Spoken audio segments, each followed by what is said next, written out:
Hey y'all, so as many of you might know, especially if you follow me on Instagram, I recently had a new baby.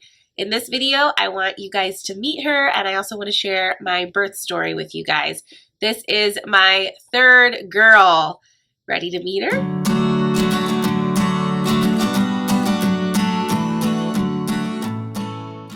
Okay, y'all, this is her. This is baby girl number 3 for our family. We are so in love with her. She is deliciously plump, and she is just about 7 weeks old now, which is crazy to me. I feel like it's gone by so fast, hasn't it, baby? I just feel like now that it's my third, it's just flying by, and I'm trying to soak up all of the tiny baby moments because I know how fleeting they are, and I see my big girls and I remember them being this little, and it's crazy how quickly it all goes. So I'm trying to enjoy it while it lasts. So her name is Francine Leona. Francine, Miss Francine. I love vintage names. I've always loved sort of old school names. My first 2 girls are Eleanor and Margaret, and we just thought that Francine went so beautifully with their names. So we have an Eleanor Wren, Margaret Ray, and now we have Francine Leona. I feel like they're very strong girl names or strong woman names. Even though they are older names, they're still kind of unique now. You don't hear them very often with young kids, with babies. All of our girls' middle names have animal meanings, and so I wanted to keep that theme with Miss Francine. So Francine means free, and Leona means lion, a strong female lion. And our other girls have animal-themed middle names as well. Eleanor Wren. Wren is a little bird, of course. And Margaret Ray. Ray, R-A-E, means female lamb, which is extra special because my middle name, Raquel, also means the same thing. They're both variations of the name Rachel. I'm chattering way too much, but I just, I'm obsessed with baby names after having a baby. It's always special to name a new child, to add a new person to your family, and Francine was no different. We're very excited to have her, to name her. All of it is so special. So actually my older girls are dying to be in this video, so I'm gonna have them come on over. All right, so we have Eleanor and Margaret here. Eleanor, you've already been a big sister for a while. How does it feel to be a big sister again? Well, I didn't remember much of when Margaret was a baby, so it's just really cool to have another baby who's so fat. And Margaret, you're a big sister for the first time. How do you feel about being a big sister? It's really fun. So they're really enjoying Miss Francine. We all have been just loving on her so much. Yes, we have. You want to say hello? Okay, so birth story. This one I really thought was worth sharing because of how different it was from my first 2 births. So these 2 babies were both born with no drugs, no medication. Maybe someday I will share their birth stories. Hers is extra exciting because she was born in a car. So maybe we'll share that in another video at some point. If you're interested in that, let me know in the comments below. But yeah, after having 2 unmedicated natural births, I really thought and assumed that Francine would come about the same way. We were planning on having another hospital birth, which we had also had with Miss Margaret, a hospital birth with midwives. So it's kind of the best of both worlds. You have all of the resources available in the hospital, but you also have midwives who are supporting your labor and birth, who are very supportive of the natural birthing process and doing things without medical intervention or medication. So yeah, that was what I planned on doing again this time around with Francine, and it did not work out that way. So if you follow me on Instagram, you might have actually seen me post about what was going on in those last few weeks of my pregnancy. I shared a lot on stories. I always tend to share more of our day-to-day personal stuff on stories just because it's like very convenient to quickly share things. So if you are not following me on Instagram already, I would love to see you over there. But yeah, the last few weeks of my pregnancy, probably starting around 32 weeks, 34 weeks of pregnancy, were extremely difficult and challenging. I know that with each consecutive pregnancy, you do tend to have like more intense Braxton Hicks contractions, and you know, your body is going through the motions of doing things quicker and with more intensity. At least, you know, that's what I had heard from other moms who had had 3, 4 or more kids. And so I was kind of expecting that, but I don't know that I was fully prepared mentally for how it would go in my case. My midwives kept assuring me that all of the Braxton Hicks and pains that I was experiencing were just totally normal, and I knew they were normal. But the thing about that is when you're having discomfort / pain on a daily basis for weeks, it does wear on you mentally and physically. And unfortunately, when you're simultaneously trying to prepare for labor and delivery, which is in and of itself a physical marathon, and then you're already coming to that from a place of being tired, depleted, exhausted, that's extremely challenging. And I know lots of women experience that in their pregnancies, which might be also why a lot of people want to be induced the last few weeks, or they need the epidural more so because you're already so tired and exhausted, not just from the labor itself, but from all the things that have been leading up to it. And this pregnancy especially was just so intense those last few weeks. I think you should go take her and walk her around. I think so too. Thank you, baby. I'm going to stay here. Okay. So for me, the more intense and more frequent Braxton Hicks actually turned into full-on prodromal labor that I had from 38 weeks till she was born. And she was born a day before her due date. So 39 weeks, 6 days.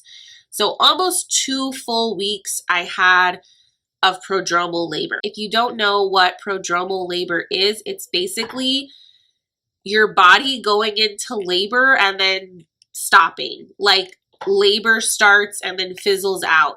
And there's a few different ideas of what may cause that. I couldn't, in my research, find anything super concrete, but a couple of possible explanations are that the baby is in a bad position, so your body is trying to start labor, but baby needs to be shifted or turned to be in a more optimal position.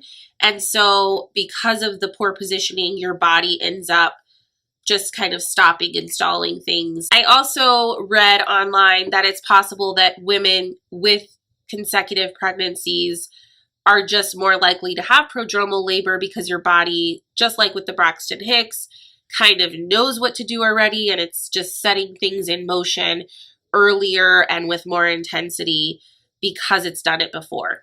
If you've experienced prodromal labor, or you've gotten a more concrete explanation as to what causes it, or you have any research on it to share, let me know in the comments, because I'm still really curious about that experience, and I still feel like I have a lot of questions that are unanswered. Essentially, I felt like I was in labor for 2 weeks, off and on. I mean, it wasn't constant, because if it was, there would be a baby, obviously. It kept starting and stopping, and that was just extremely frustrating.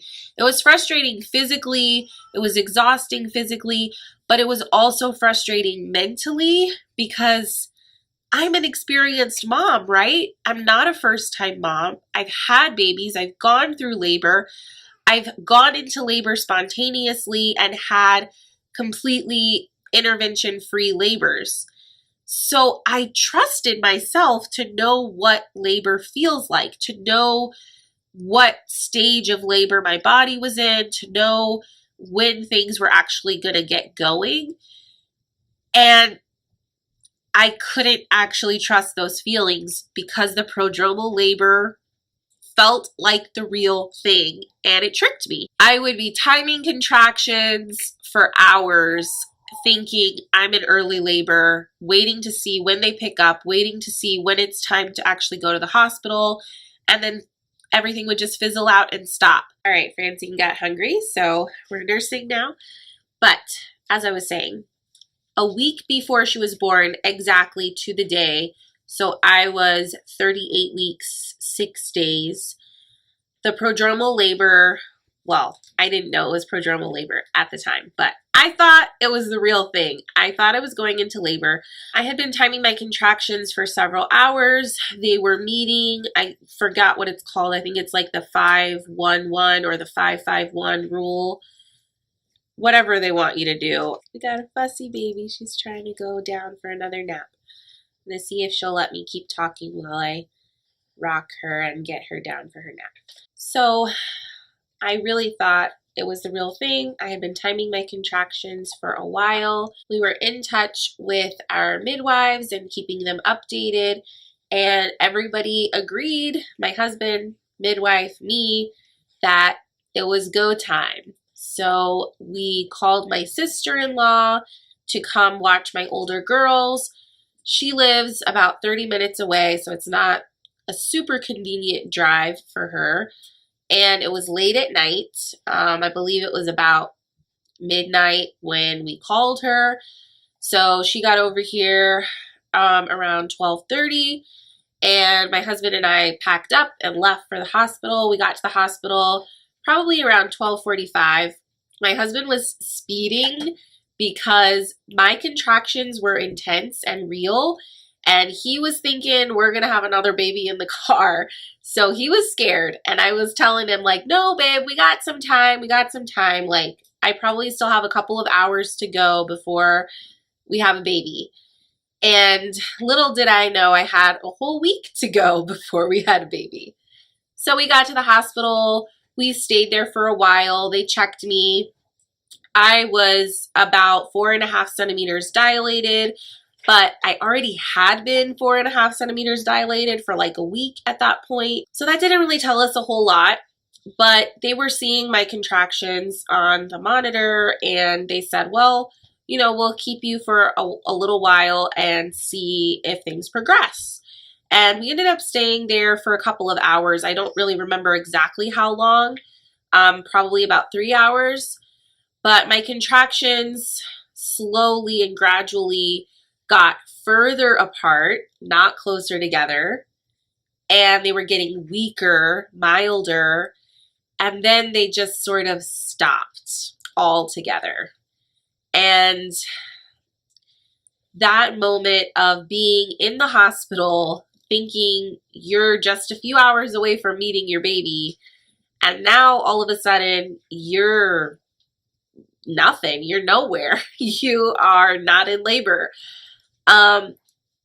It was, I don't even know what word to use to describe it. I felt humiliated, to be honest.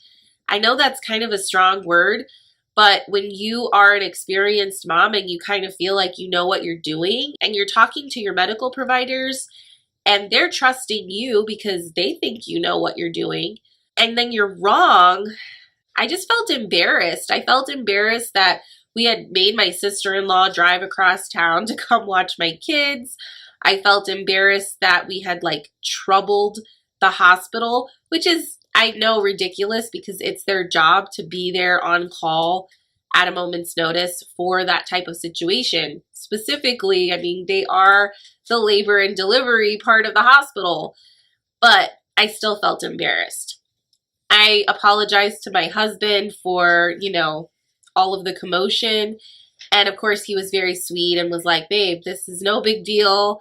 I'd rather have a million practice runs where we actually make it to the hospital than have another baby in the car. It was a surreal experience, especially because I tend to have fast labors. I did have my first daughter in the car. No one expected me to have these sort of false starts and stops or to have such a long, drawn out experience with this baby, with delivering her. So it was not fun, to say the least. So 6 days later, from Wednesday to Tuesday, I start to feel like I'm going into labor again. And this time I am way more hesitant to go to the hospital. I'm way more hesitant to call anybody because I feel like I can't trust myself. I feel like I can't trust my body anymore. I really want to wait it out and make sure that this is the real deal. So all day Tuesday, I'm having very consistent, very regular contractions. They're not super painful, they're mild, but they are consistent and they are not stopping. So by Tuesday night, after having contractions for several hours already, they started to pick up in intensity. They started to feel pretty uncomfortable. And I told my husband, okay, it's already been a longer period of time than the period of time that took us to the hospital before. So I think we should just go and at least get checked and see if I've made any progress at all. And I don't know, just see what's going on. By this point, I'm just beyond exhausted and frustrated. We called our midwives, spoke to the one that was on call. She asked me a few questions about what was going on with my body. That day, I had also had some bloody show, which was new, so that was encouraging. And I told her that, I've had bloody show. I've had these very consistent contractions. They're starting to get really uncomfortable. They're on top of each other. They're coming every 2.5, 3 minutes. And it's been like this for hours. And so she says, all right, go ahead, come on in. Let's get you checked out. Let's see what's going on. My husband has 2 brothers who are twins. They're both single and they live nearby. So they came over to spend the night since it was already really late. We had already put our girls to bed. And my sister-in-law was going to be able to come and take over for them in the morning when our girls woke up if we needed to stay gone that long. We got to the hospital that night. I don't remember exactly what time it was. I want to say like 1 or 2 o'clock in the morning. It was late. They hooked me up to the monitors. They checked for dilation. At that point, I was 5 centimeters. So in 1 week, I had progressed 0.5 centimeter. And usually once you're past 4 or 5 centimeters, most of the time the hospital will want to keep you if you are also having contractions. And so that was the case with this hospital. They were like, okay, you're 5 centimeters. You have made some progress. These contractions are pretty strong. They're consistent. We're just going to keep you. And one way or another, you're not going home until you have a baby. So when they told me that, on the one hand, I felt immense relief. Like, finally, this is the real thing.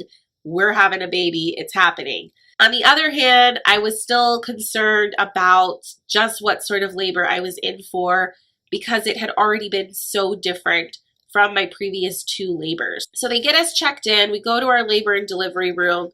We had the most wonderful nurses at this hospital. The main nurse that I had for the duration of my labor was actually a nurse who was training to be a CNM or a certified nurse midwife. So she was super into natural birth, unmedicated birth, and she had obviously done her research on different methods that she could use to help with pain management and to alleviate discomfort. And so, yeah, she was fantastic. She rubbed my back. She swayed and danced with me. She put heating pads on my back.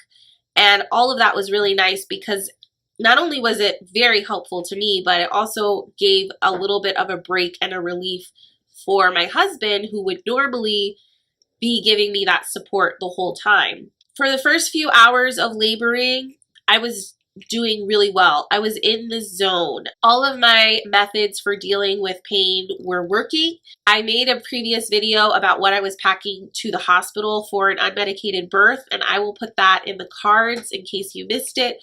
But one of the things that I packed were some hair combs, and this was my first time trying those. I loved it. I highly recommend using combs if you would like an unmedicated birth. They really helped me a lot. So squeezing combs, bouncing on the birth ball, that's where I spent almost the entire labor, was on the birth ball, dancing, swaying, leaning over the bed and having somebody rub my back or put heat on my back or just offer some counter pressure during contractions. All of that was working really, really well. And I felt fine. There was never a point during the majority of the labor where I was like, I need an epidural or I can't handle this. All of it felt pretty normal, pretty much what I was used to experiencing with my other girls. The part that wasn't normal was just how long it was taking. So that was getting my husband a little antsy. It was getting me a little antsy. Every time they would check my cervix, it just seemed like it was progressing so slowly. We were trying to stay in good spirits. My husband was giving me something to drink and snack on regularly so that I could keep my energy. But it was definitely wearing on us just how long it was taking. Finally, after hours and hours, my midwife checked me and said, you are almost to 10 centimeters. You're like 9 3/4. And I really think that if we just move your position and you start pushing a little bit with each contraction, we can get your cervix stretched the rest of the way. It's super stretchy and this baby will come out. And I was like, yes, thank you. I want this baby out. I was at that point where I was just so ready for it to be done. And this is where the train just goes way off the tracks. Because at this point, she starts to put me into delivery positions. I tried getting on all fours on the bed, which was a position that I had delivered my second daughter in successfully, and I knew that I felt pretty comfortable pushing in that position. I also tried sitting at an incline on the bed. I tried standing. I tried squatting with the squat bar that they had on the bed. The contractions at this point are insane. On a scale of 0 to 10, it was 1,000. The contractions were so excruciating, so painful, and they were coming one on top of the other. It felt like I had almost no break in between contractions, and every contraction just felt like my pelvis was breaking. I know a lot of women say that that's just what it feels like during the transitional stage of labor, right before you get baby out, and I can relate. I've experienced something close to this before with my previous births, but I'm telling you, this was on another level. It was the most pain I've ever experienced in my life. And because of that, and because I have no drugs in my system, I was screaming my head off, like bloody murder screaming.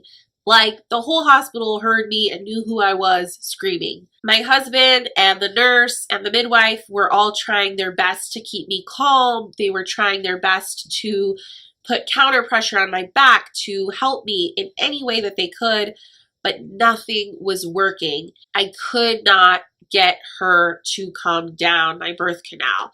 No matter how hard I pushed, no matter how strong the contraction, she was not moving. My midwife kept encouraging me, you know, push, push, push. I can feel her. She's right there. You're so close. And that would keep me going for a couple of contractions, even though the contractions were beyond painful. I just kept thinking, we're so close. She's right there. You can do this. And we weren't, and I wasn't, and I couldn't. And I don't want to be discouraging to anybody who's watching this as a first-time mom or soon-to-be first-time mom. If you're considering doing things naturally and unmedicated, please don't let this story dissuade you in any way, because I've seen it go the other way. I've had the 2 successful unmedicated births. You can do it, more than likely. I feel like these situations are few and far between. I want to encourage you to educate and prepare yourself as much as you can for that birth that you want, and know that it is attainable. Unfortunately for me, Francine was stuck. And I know that I've heard of babies getting stuck before. I never really thought it was possible to have a baby be that stuck, because when you're educating yourself on natural birth, you're just like, this is what women's bodies are designed to do, right? Women's bodies are designed to stretch and open up and let babies come out, even large babies, even 10-pound babies, 12-pound babies. It's possible. Women have done it. Women do it. And the thing is, I still don't know exactly why Francine, this little one right here, got so stuck. I can only imagine that she was in a bad position, and that would make sense being that I had experienced such intense prodromal labor as well. Clearly, my body was trying to get her in a better position and it wasn't working. I had done all of the things that I knew to do to get her in a good position in those last weeks. I did the mile circuit. I did all the exercises. The only thing that I didn't do that, you know, hindsight is 2020, looking back, I wish I would have, was gone to the chiropractor and maybe had some adjustments to my pelvis or my tailbone. That's the only thing I could think of that might have been causing an obstruction. But honestly, we just don't know. And even my midwife seemed completely dumbfounded as to why she was not coming down. So I ended up pushing for over 2 hours. It might have been closer to 3 hours in every position imaginable, in excruciating pain, screaming my head off. At one point, I was on the bed, squatting, holding onto the squat bar.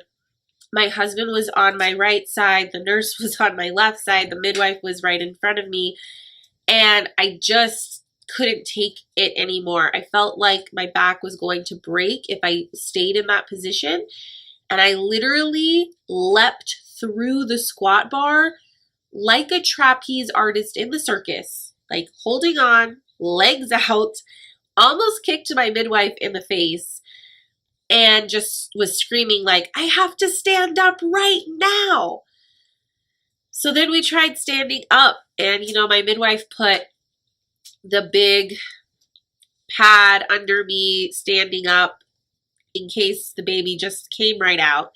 She told me later that she was expecting the baby to just drop out any minute because of how much I was moving. She thought surely whatever is obstructing or whatever's wrong with baby's position, it's going to get fixed fast. That's what she was expecting. That's what she was preparing for, was at any moment I was going to get in the right position and boom, baby was going to come out. And that would have been really nice if it had happened, but it didn't. So after pushing standing up for a while, just kind of squatting on the floor, holding on to the bed for dear life, screaming my head off, that wasn't working either. I kept asking her like, okay, is her head further down? Has she dropped any further? And I kept getting negative responses, and that was just discouraging is not the right word. When you are in that much pain and you're working that hard and you are just hitting a wall and nothing is happening, I felt broken. I truly felt broken. I was just beyond despair. The emotions in that moment were completely overwhelming. And I don't remember seeing my husband in that space. I know he was like right next to me in my peripheral, but I wasn't focused on his face. I was just blinded by pain at that point. But he later told me that he was crying because he was seeing me in so much pain and despair, and he felt so helpless. In my past experiences, when the pain got that intense, it was only that intense for a few minutes because that was transition. It gets super intense. You feel like, I can't do this. I give up. It's not going to happen. I can't do this anymore. I can't take this anymore. And then boom, you have a baby in your arms. Like, at least that was my previous experience. With my firstborn, I didn't really push at all. With my second, I think I pushed twice. Here I was with Francine pushing for hours, my fullest, strongest pushes, incredibly intense, painful contractions, and there was zero progress. I was completely broken. I was a shell of a person at that point, to be honest. Like, that's just the reality. So at that point, I started pleading. I think it was to my nurse first, or at least I was directing it to her, and I was just pleading, is it too late to have an epidural? Can I still get the epidural? Remember, I'm already 10 centimeters dilated and pushing at this point. I have always heard that they don't give you an epidural at that point because it's not worth it. By the time it kicks in, you have a baby in your arms. I fully expected them to tell me no, that I couldn't have one, but I was just desperate and emotional, and I was begging for one. Well, my nurse, being the natural birth advocate that she was hugging me and rubbing my back and my arms and was like, sweetie, you got this. You're almost there. You've done this before. You're incredible. You're a superwoman. Look at how far you've come. Oh, you're handling this so well. You don't need the epidural, which was lovely. Oh, really? Are you talking? Are you hearing the story about you? Yeah?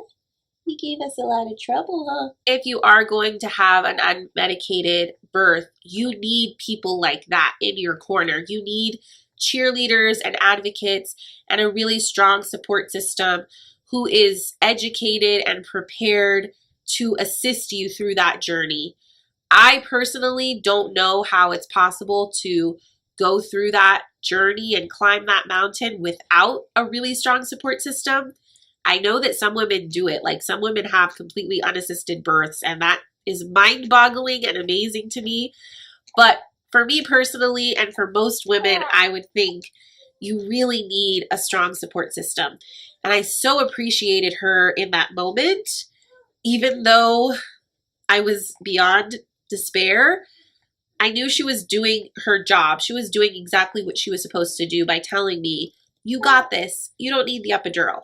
However, my midwife, who I have delivered with before, she's seen me in labor. She's seen me deliver a baby. She actually spoke up and said, you know what? I don't think an epidural is the worst idea at this point. And I felt surprised and shocked that she said that, but also, gosh, I could have kissed her. Like, I just felt so relieved when she said that it was even possible at that point to have an epidural and get some relief for just the brutal pain I was in. At this point, I'm screaming again because another contraction has come on, but I hear, conversation happening around me, and my midwife is telling my nurse, like, she's been at this for a really long time, and I think she needs some rest. I think she needs to relax, and we need to figure out what is going on, why this baby's not coming out. My husband was kind of like, are you sure you want the epidural? Are we sure that this is the right way to go? There was a lot of conversation happening, and I might be wrong. My husband might correct me later. He was definitely more aware of what was happening than I was at that moment. I just kind of have a gist of what the conversation was. I remember either my husband or my nurse asking me, like, is this really what you want? And me saying, yes, get it now. I wanted it yesterday. Like, right now, I want it right now. Then the next thing was, okay, we're going to order the epidural. Somebody left the room. Maybe it was the nurse, maybe it was the midwife, to go and, signal, have the flag out for the epidural, whatever they do. And for the next couple of minutes, but it felt like another few hours, I just rode the waves of the contractions, knowing and holding on to the idea that relief was coming. I was screaming my head off, just deafening screams, no real words, just screams. The next thing I know, a female anesthesiologist and a male nurse, who was a burly guy, were in our room. And I know that normally they make you like hug a pillow or maybe even hold on to your husband or your partner when you're getting the epidural.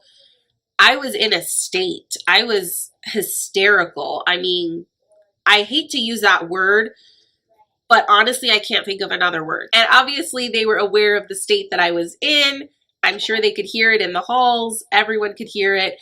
So they sent in this male nurse to actually like hold me still while I got the epidural. And that man deserves a raise, a promotion, a trophy, an award, everything, because he really went above and beyond for his job that day.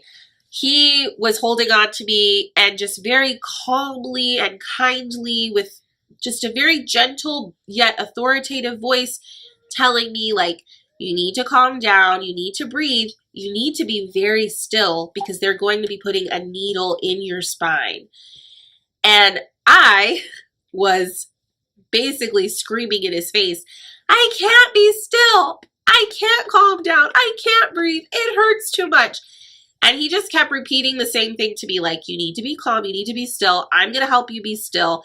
And he was grabbing, you know, my arms, my shoulders to hold me still so that I wasn't like thrashing about, which was what I had been doing when he walked in the room. And I remembered digging my fingernails into his forearms and just digging my fingernails in as hard as I could and just screaming, but also consciously staying as still as I possibly could. She got the epidural in. I've never had an epidural before, and I was expecting, or at least in my delirious pushing for hours state of mind, I was expecting immediate relief.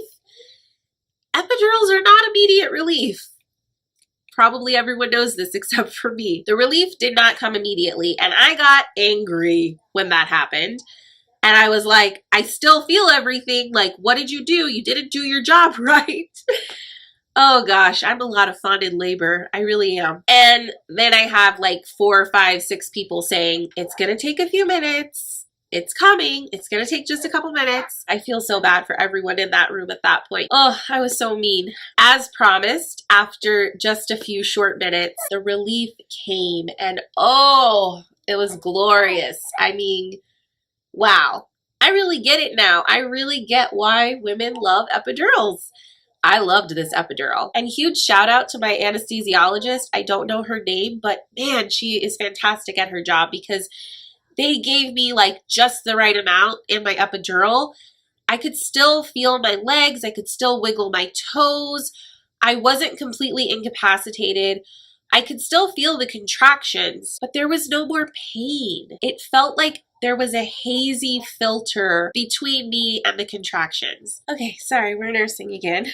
This is life with a new baby. After it finally kicked in, my midwife came over to my husband and I, and she said, look, you guys have been here for a very long time. It had already been 19 hours of labor. We hadn't slept. My husband actually hadn't eaten at all. I had had just a few snacks that I packed in our bag. We were physically so depleted. My midwife knew that and was so kind. She encouraged my husband to go relax, take a nap. There was a recliner in the room, and she was like, look, Dad, we're going to need you later. You've been amazing. You've worked really hard. You deserve to rest. And my husband happily obliged. He went into the recliner and closed his eyes and took a nice little snooze. And then for me, she was like, okay, we're going to lay you in the bed. You're going to relax and rest too now that the epidural is kicked in. But also, we are going to put the peanut ball between your knees and lie you on your side, and then every 15-20 minutes we're going to flip you to the other side, and we're going to keep doing that for 1 hour. And hopefully that will be enough to dislodge whatever is obstructing the baby or reposition her so that she can come out smoothly. She looked at me dead in my eye and held my hand and said, I'm giving you an hour to do that. If after an hour this baby is still stuck, you're going to need a C-section. And my heart sank when she told me that, even though I knew in my gut that that was a possibility because of what was going on. It still was really hard to hear, but she needed to tell me that. She needed to be realistic and set my expectations realistically. C-sections are wonderful. They are life-saving procedures, and so many women choose them, and I am all for women having the right to make those choices for their birth. However, a C-section is not what I envisioned for myself, and I really wanted to avoid it at all costs. So I knew we had a plan, and I was not in pain anymore. Overall, things were looking up.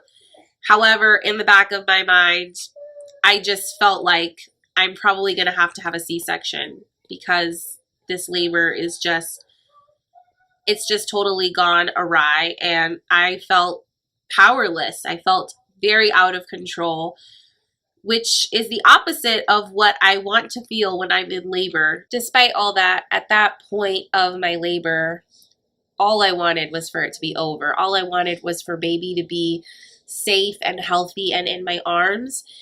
And if the C-section was the only way for that to happen, obviously there was not a doubt in my mind that that's what we needed to do. So we proceeded with our plan. My nurse came in and helped me to switch to my opposite side every few minutes. My husband had a nice nap. I was able to get some really much needed rest. And in less than an hour, I would say it was about 40 minutes because I remember she had only flipped me twice, I started to feel a lot of pressure. I told the nurse I started to feel some pressure and that I thought maybe I was ready to push. It felt like baby's head was really, really low. I actually told her, TMI warning, I told her either baby's head is like right there or I'm pooping. I'm not sure which, but it felt like something was about to come out or was starting to come out. And she checked me, second TMI warning. She was like, well, it's actually a little bit of both. You really don't have much dignity left after giving birth. That's just the reality. And honestly, you're too tired to care. Or at least I was. So she goes to get the midwife. The midwife comes back and she's like, yes, finally, progress. You were ready to push this baby out. So they put me on my back, legs up in stirrups, which was also a new experience for me. I've never given birth that way before, but when you have an epidural, that's basically the only way to do it.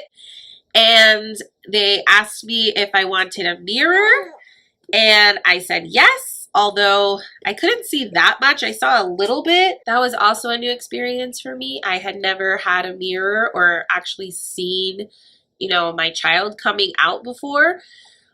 So even the little bit that I saw was a new experience and kind of cool. Anyway, they get my legs up in stirrups, they get everything ready, and she's out in about 3 pushes. Literally, like, that was it. And for such a stressful, long, just debilitating, brutal labor, pushing her out felt so anticlimactic. I remember thinking, like, really? Like, that's it? There were so many racing thoughts in my mind of just all the worst case scenarios.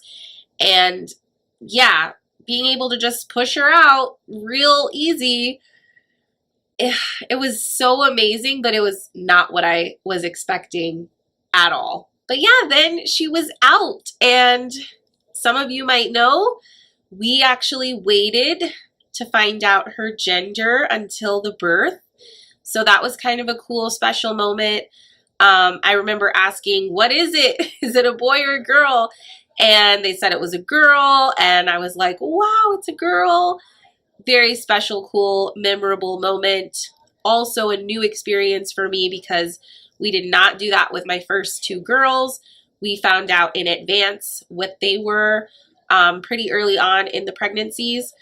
So yeah, all around just a totally new experience. She was 8 pounds, 13 ounces, so just shy of 9 pounds. Ironically, she's my biggest baby, but she did the least damage. I only had one very small 1st-degree tear that required minimal stitches. With my firstborn, I had a 3rd-degree tear that was brutal. And with my secondborn, I had a 2nd-degree tear. So Miss Francine here did the least amount of damage, and I was very grateful for that. It made for a much quicker and easier recovery, so that was nice. Basically, this labor and delivery really taught me just how unique each birth is, each labor is. Sometimes things can go far better than you envisioned or planned. Sometimes things go the other way. And as much as you prepare, as much as you educate yourself, as much as you do all the right things and you choose the right people to be your support system, things can still go off the tracks. They really can. I'm so thankful that it wasn't worse, that I was able to avoid a C-section. I'm grateful for that. I'm also grateful that there weren't any serious complications, and we're both here to tell the tale. There is so much to be grateful for. All of that being said, birth trauma is also a real thing. I was actually talking with a friend of mine after I had Francine, and I was kind of explaining what had happened, and she was so wise and told me something that I have never heard and never thought of before. She said, Kaela, every birth has trauma. And I had to stop and think and was like, really? Every birth? Like, what about those births that you see here on YouTube where they're just these incredible water births and the mom doesn't seem like she's in pain at all. She barely makes a sound. She's able to just breathe through it and pull her baby out, and it all seems so magical. I've always dreamed of having a birth like that. And she was like, no, really, every birth has trauma because our bodies are doing this incredible transformational thing. And yes, they're built for it and they're made for it, but it's still traumatic. It's still work. With some births, there may only be physical trauma. And there always is. You know, we leave with battle scars. We become new women. We turn into mothers, and there's marks all over us to prove it. And then with other births, you might also have emotional trauma. Maybe it's because something really scary and terrifying happened. Maybe it's because, like this birth for me, it was just so depleting and exhausting that it took you to a place you didn't know you could go. A real hopeless, broken place. Or sadly, maybe there's emotional trauma because the worst case scenario did happen and there was a real tragedy, a real loss. And for many of us, we'll have a combination of the two. We'll have some physical trauma and we'll have some emotional trauma. The emotional trauma just could be over the simple fact that your birth was not what you pictured or what you planned for. That alone can really take you to a dark place. You might blame yourself or your medical provider or your partner for things not going the way that they were supposed to. And you might be plagued with questions as to why things went a different direction. Where did things go wrong? Why did this happen to me? What did I do wrong? What's wrong with my body? At the end of the day, after birth, most of us are going to have some healing to do. And your postpartum hormones don't really help things. It can just seem like a lot. It can be overwhelming. All of the emotions, the questions, the trauma, all of it. This birth was not what I was expecting. It was incredibly different than anything I've experienced before. Overall, my labor was 21 and a half hours long from the moment that I started to feel okay, I'm in labor, to the moment that she was in my arms. That's by far my longest labor.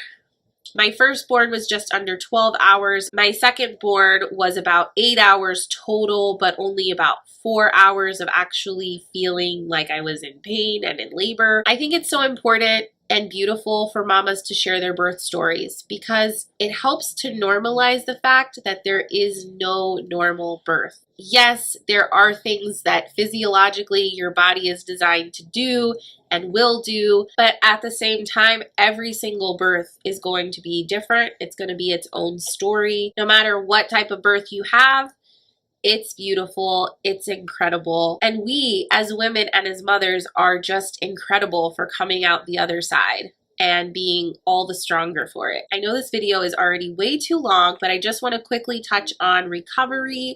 We had a pretty run-of-the-mill recovery. We stayed in the hospital for 2 nights after she was born. If you count that first night of being in labor, we were there for a total of 3 nights. I did have your standard after cramping, after pains. I was really grateful that I brought this tincture. I'll insert an image here of the After Ease. It worked like a charm. Highly recommend it. It was my first time using it, and I will definitely use it again if I have another baby, because it really did work. Baby girl was really healthy. She had a little bit of jaundice, but it wasn't anything serious. And yeah, recovery was pretty smooth all in all. She gave me my hardest, longest labor, but my quickest, easiest recovery. So it evens out. Now that she is about 7 weeks old, I feel like we're kind of coming out of the fog. We're starting to get back into our routine, or starting to get into a new routine. And I'm finally feeling like I can juggle 3 kids. As far as breastfeeding, we are still exclusively breastfeeding, which I'm really thankful for. It's worked out so far for all 3 kids. Hopefully it will continue like that. However, she does have a slightly recessed jaw, and there's not really anything they can do for that. It's just something that she's gonna have to grow out of on her own. For most babies, that happens around the 3-month mark. But until then, she has a really hard time latching properly and getting a nice deep latch on the breast.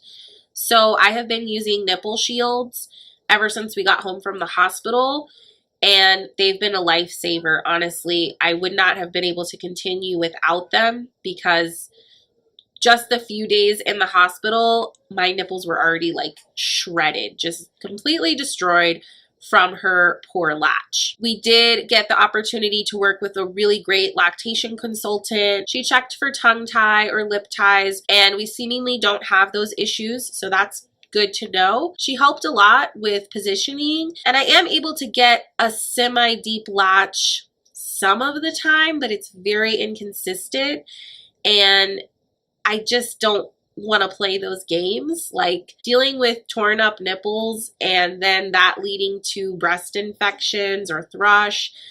I've been down that road before. I don't want to do it again.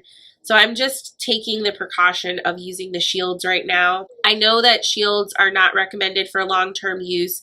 They're also not recommended, for just anybody to use. They can affect your supply because your skin is not getting stimulated in the same way that it would without them there. And so your milk supply can take a dip. So if you're considering using shields, make sure that you talk to your pediatrician or a lactation consultant or your female health provider. Make sure that you're doing it under their supervision and under their plan so that baby can continue to get the milk that they need and your supply can stay where it needs to be. In my case, I'm actually an overproducer. I've been an overproducer with each of my girls. So the shields are not really an issue for me as far as supply goes, because I have an ample supply, an oversupply. I'm hopeful that we'll be able to wean off the shields eventually, hopefully sooner than later, in a few weeks, if her jaw develops more fully and is able to sort of wrap around and get a better latch. That's what I'm looking for. Otherwise, things have been really good for the most part. I mean, obviously, newborn life, there's sleepless nights, there's crying, there's exhaustion, but really overall, everything has gone pretty smoothly. And it just makes my mama heart so happy to see my older girls with her. They are the best big sisters. They just adore her and dote on her all day, every day. They're super helpful to me. They've been wonderful. And obviously my husband and I are completely in love again for the 3rd time. So yeah, life is good. All right, I have definitely rambled on for way too long. I hope you enjoyed meeting little Miss Francine. I would love to hear from you guys in the comments. Feel free to share your birth stories, share some encouragement or advice for potentially new mamas who might be coming to listen to this birth story. Share your advice on homeschooling with a new baby. I am all ears. If you enjoyed this video, I hope you'll consider giving it a big thumbs up. Hopefully I did not give anyone motion sickness by rocking almost the entire time. I will see y'all in the next one. Bye!